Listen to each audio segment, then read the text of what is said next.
Welcome. In front of me I have Xiaomi Redmi Note 6 Pro, and I'm gonna show you how to use the dual app on this device. So for the first we have to go to the settings, then we have to move to the apps.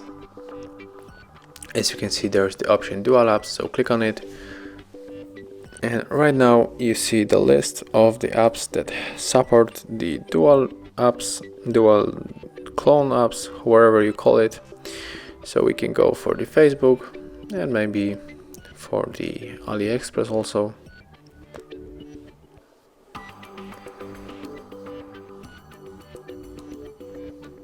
Okay, and now I'll go for AliExpress. And when we are going back to our screen, as you can see, there's Facebook and AliExpress that we copy. And yeah, this is how it looks on the Xiaomi Redmi Note 6 Pro. And if you of course wonder where are the main applications, they are here in the more apps. So here they are the same applications.